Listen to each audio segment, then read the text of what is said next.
And we got some sunshine this afternoon as advertised, but we also have windy conditions to deal with as well. Small price to pay, all things considered. Low 50s in many locations, a couple of 40s out there for good measure, but still, considering what we've had to deal with as of late, it's still a step in the right direction. We'll stay windy tonight, especially East River, lows in the 20s to near 30, but we continue to warm up a little bit more as we head later into the week. More on that coming up in your full extended forecast, but until then, Midday in KELOLAND starts right now. Live from KELOLAND Media Group, Midday in KELOLAND. A sentencing date set for a Sioux Falls man who killed his baby son. The latest on the case against Dylan Castamore coming up. And Minnesota hunters hope for a robust turkey hunting season after a disappointing winter. Good afternoon, and thanks for having us in. This midday, there are new developments in the case against a Sioux Falls man who admits to brutally killing his baby son. Dylan Castamore recently pleaded guilty to manslaughter and signed documents admitting what happened when he was alone with his son in an apartment in November of 2021. Castamore says baby Daxton wouldn't stop crying, so he, quote, lost it and squeezed Daxton until he stopped making noise and then threw him at the ceiling. Castamore faces up to life in prison for the crime. Following the plea agreement, his attorneys asked the judge to limit the testimony and evidence that can be used during his sentencing hearing. According to court documents, they requested there be no live testimony during the hearing, no videos or reenactments of the crime, and no tributes to his baby son. Last week, the judge denied that motion. Now, a sentencing hearing is scheduled for later this month. It's on the schedule for 2 days, and several people, including witnesses and victims, are scheduled to testify. Also developing this midday, people in McPherson County are weighing in on whether to hand count ballots in future elections. A county meeting got underway at 10 o'clock this morning. The meeting room is packed with people sharing their opinions, and now the commission is deciding how to move forward in executive session. KELOLAND's Tom Hansen is at the meeting and will bring us a full report later tonight. In weather, feeling like spring out there. We can look forward to more warm temperatures before too long, and also some rain, right, Adam? Yeah, we actually have a springtime weather pattern to talk about for once, where winter is not trying to shoehorn its way in at the last moment, even though it had several months to make its presence known. We have blue skies above Sioux Falls. We have not seen that in a couple of days, and it was actually quite nice to be able to look up and see that. It's been a little on the windy side as well, so you will want to keep that in mind as you head out and about, whether you're downtown or if you're out toward Pier, where you actually still have a decent bit of snow on the ground out that way. In fact, out toward Pier, Rapid City for that matter, multiple inches still on the ground. That early April sun angle is going to help eat away at the snow. It still might take a little bit. After all, for example, Rapid City had 8 inches of snow just about.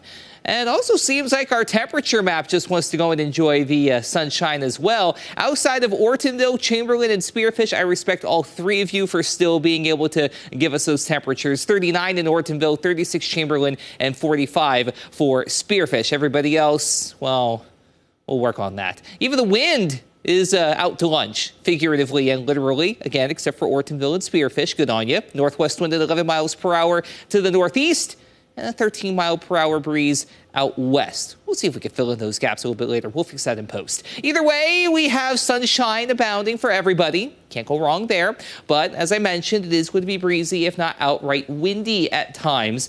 It could be worse. Could be the rain over toward Iowa into Milwaukee and Green Bay, or the snow from Duluth over into Rochester and central and northern Wisconsin.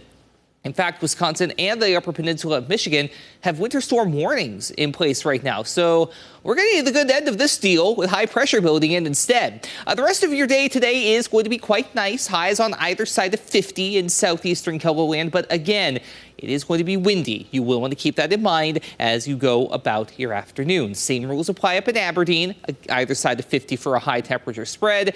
And it is also going to be rather windy as well. To the west, we try and warm up a little bit more. Mid-50s from Buffalo to Hot Springs. 40s, though, Martin, Chamberlain, Winter over to Phillip as well. But like I said, at least it's sunny for everybody, so we have that. We'll talk about the rest of your 7-day forecast, which does feature more sunshine coming up in a little bit. Thank you, Adam. The UST Stanford School of Medicine is celebrating a historic milestone this year. 50 years ago, in 1974, then Governor Richard Knipe signed a bill that would establish the medical school as a 4-year degree-earning institution. Prior to that, students could only take their first 2 years there and had to transfer out of state to get their degree.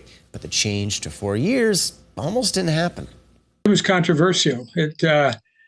It took a few years before the legislature and the leaders of the state really felt comfortable with the idea. It was risky at the time. It had failed 2 previous legislative sessions before finally the impetus was there to stick their necks out and say, let's see what we can do. Both Munster and Ridgeway are glad it did happen, though, and believe the change to a 4-year program is what allowed South Dakota to grow the medical landscape we have today. In tonight's Eye on KELOLAND, Lauren Solich takes a look back at the medical school's history and the impact it continues to have. The Goo Goo Dolls will be performing at the South Dakota State Fair this year. The Grammy Award-winning band will take to the grandstand stage on August 30th. Pre-sale tickets for VIP tables begin May 28th, while the general public sales begin June 17th. More pricing and ticketing information can be found at sdstatefair.com. If you have a thirst for knowledge, the Upper Room in Brandon is offering its monthly beer school. Lee Anderson owns a homestead brew near Valley Springs and is tonight's host. He plans to cover everything from lagers to sours and the local ingredients you'll find in each of his beers. I really like focusing farm first, talking about all the new stuff coming up in spring, the plants budding, my raspberries and blackberries just starting to show, so I'll really focus on the farm. The price tag to attend is $20, but you'll receive beer and pizza, and $5 will go to the Brandon Food Pantry. In a couple of weeks, spring turkey hunting season will begin in Minnesota. The outdoor sport gained interest during the COVID-19 pandemic. CBS News correspondent John Lauritsen shows us how a change which could potentially attract young hunters is in play. And it was a bad year for it. I mean, it wasn't just us. Yeah, it hurt us, but I think industry-wide it was down tremendously. Sam Oftedal is talking about a lack of winter. Without consistent cold, sales for ice fishing equipment were way down at Capra Sporting Goods. It was slow. You know, when there's no ice conditions, you know, that is safe to go out, it plummets. But there is one benefit to having a mild Minnesota winter. Pheasant, grouse, and even turkey numbers should be up this year. Turkeys are where Oftedal hopes to capitalize. You can see in the cities, they're in your backyard now. The population and the people hunting them is growing as well. Each spring, hunters use turkey calls, along with their choice of firearm or bow. And this season, they'll also be allowed to use a crossbow for the first time, something Oftedal thinks will attract younger hunters. If they miss, it's not a loud bang, you know, so there's a lot of benefits to the crossbow hunting for turkey. I think my older one is already talking about it. Turkey hunter Fred Ardoff says a crossbow is something his boys will consider when they head to their blind this April. My boys have just loved it for years.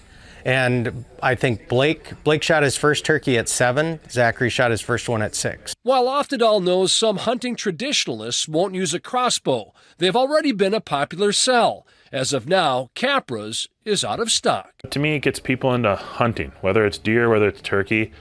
We want people to get into hunting.